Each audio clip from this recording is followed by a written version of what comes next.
once again for me on Wynand and Salt and Light here. A great privilege to spend some time with your children, teachers and parents to talk to you about children with character are salt and light. And today I want to talk to you about sincerity. But what does the Bible say about sincerity? Let's have a look at Titus 2 verse 7. In all things, showing yourself to be a pattern of good works, in doctrine, showing integrity, reverence, incorruptibility. That means sincerity. But what does sincerity mean? The dictionary explains it in this way: honest without falsehood or hypocrisy.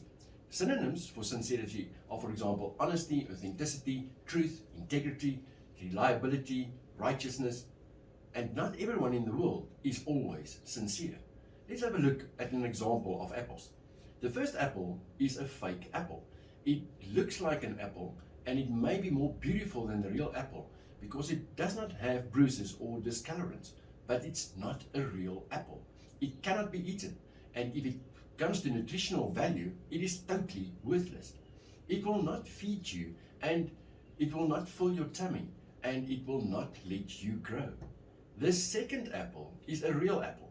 It may be slightly bruised, or its color is not even, or it is not perfect, but it has a lot of nutritional value. It will fill your tummy and let you grow when you eat it. Now, we also have to look at the example of sincere friends and fair weather friends. Fair weather friends, in front of you, they are like the plastic apple.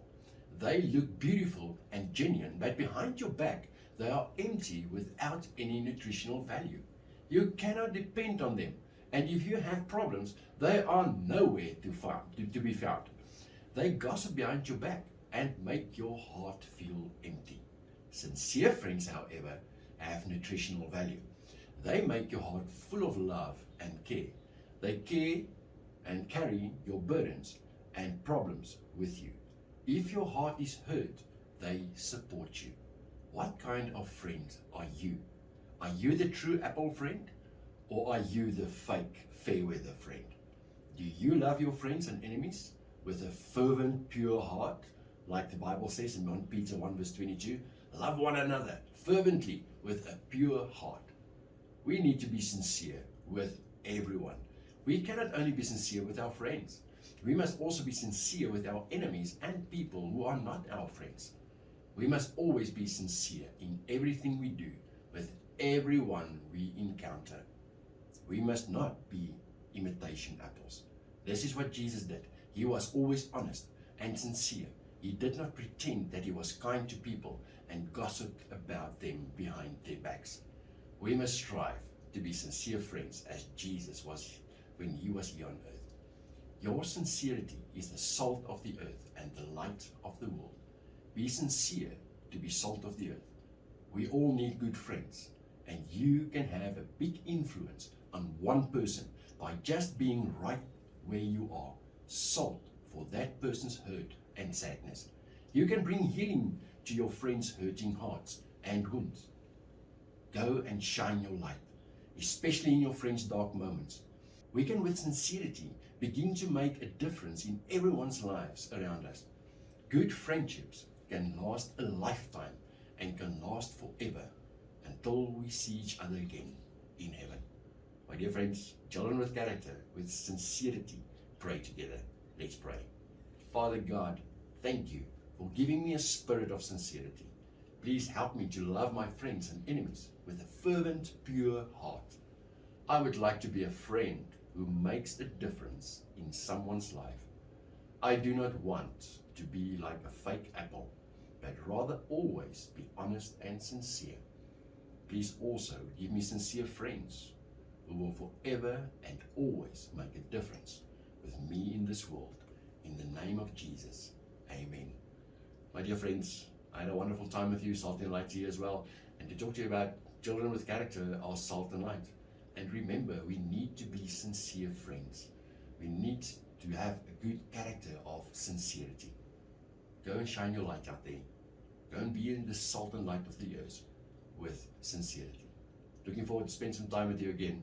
Until next time, goodbye.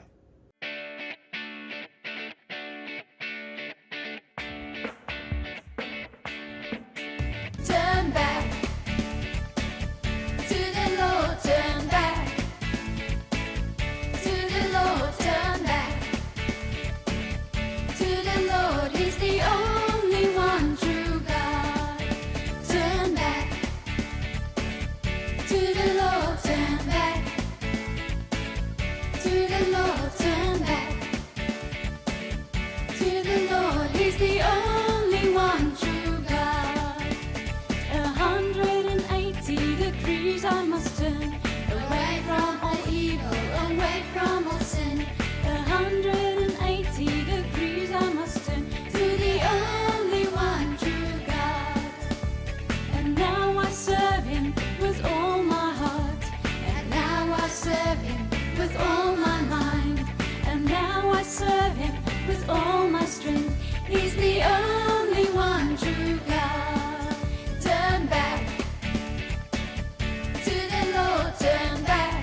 bigger than